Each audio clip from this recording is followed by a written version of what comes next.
I didn't even think to ask you, but do we have a let me ask you this today? I do. Okay. I do have a let me ask you this, and it's one that everybody can ask or that everybody can answer. So something we've discussed many times is a thoughts that still exist in people said when they see economic collapses around the globe or civil wars in different countries that like this could never happen here. We don't need to worry about that type of stuff. This can never happen here.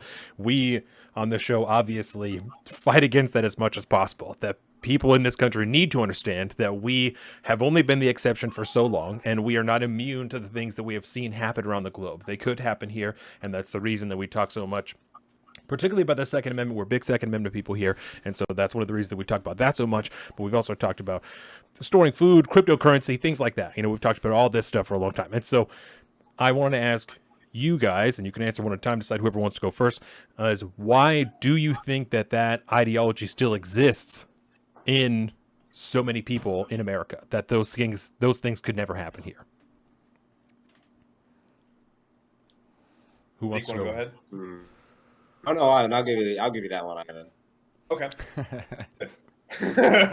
Deference to his elders, it's good. Here. Excellent. Then you can go first. Yeah. Well, so in my opinion, I think that there's just an enormous amount of complacency. We've been kind of lulled to sleep over the course of the last 40, 50 years. I guess more or less it's been about 30 years. The mid-90s were very, very innocuous, very laissez-faire, not a whole lot going on. And then the early 2000s, we had some conflicts and some major stuff that was happening.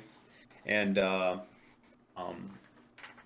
but nothing that was so overt that we kind of pulled us out of our sleepy, drunken stupor.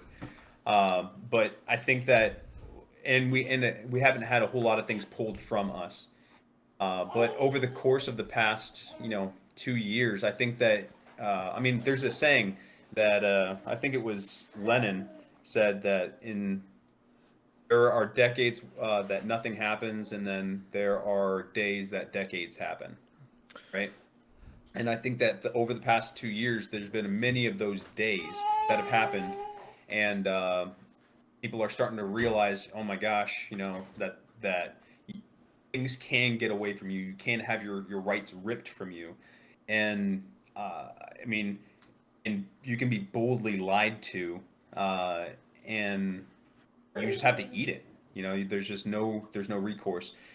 So prior to the past 2 years, 3 years, I think that there's just a vast amount of complacency, and no one really thought that it was possible that civil wars can happen, famines in America, all of these sorts of things. But I'll kind of get into a lot of this other stuff a little bit later on. But you'll kind of see that it's a progression, and people need to wake up and they need to realize that all of this is completely possible, and it is happening right in front of our eyes. Mm-hmm. Yeah. No, I think that's a good answer. And something we've talked about a lot that I think is a good example of that is China, right? And we're seeing a renewed version of that again in Beijing right now. We're seeing all kinds of videos, people being locked up in their houses. They're just being dragged. Shanghai's going nuts, animals man. being killed. Horrific things that are happening there, you know? And a lesser example we've used is Australia. Those people were generally free until something popped off, and then they were all locked up, and people were coming and getting hemmed up out of their houses. It happened that quickly.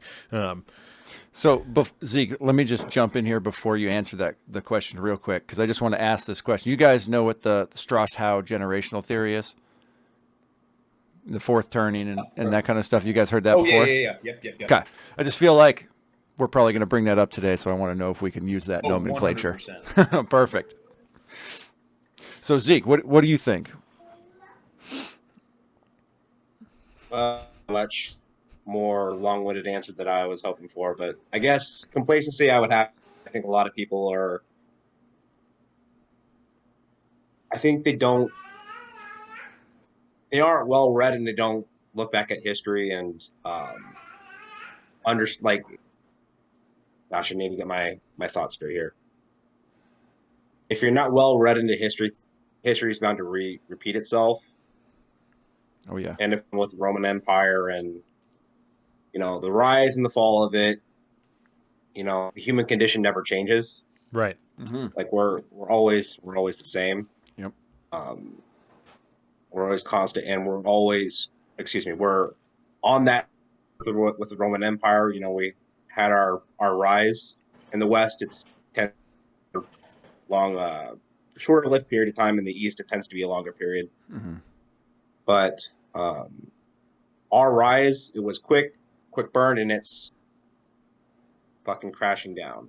And people, I don't know if it's,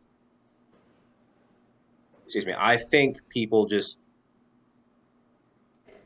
are being ignorant for it, and just thinking that we're not, or being we can't be subjugated to that. Mm-hmm.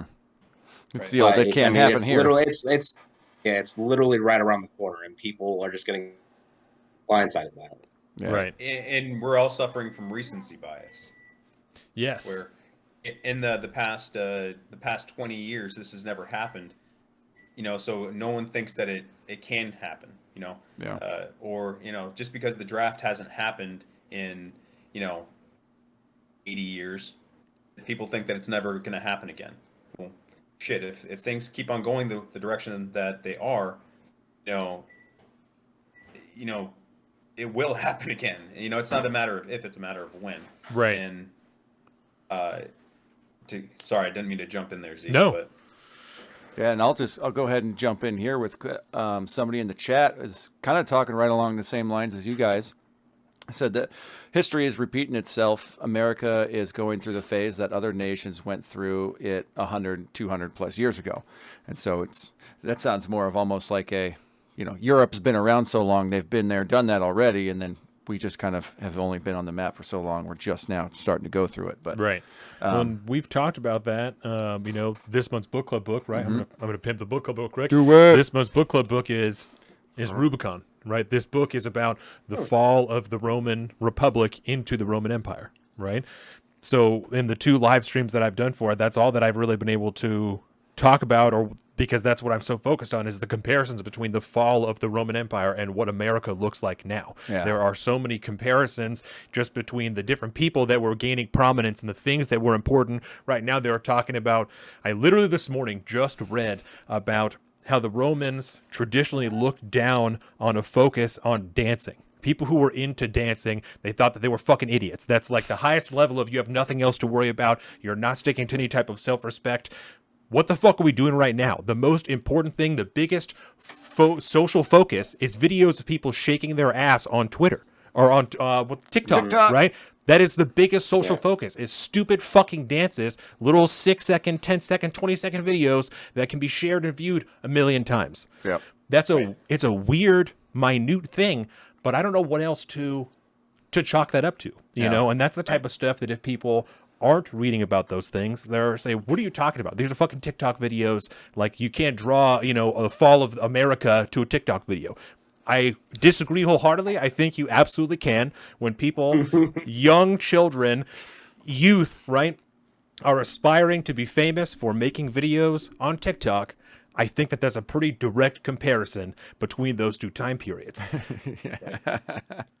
Welcome to the salt of the streets, coming at you every week with this food for thought. Hope you ready.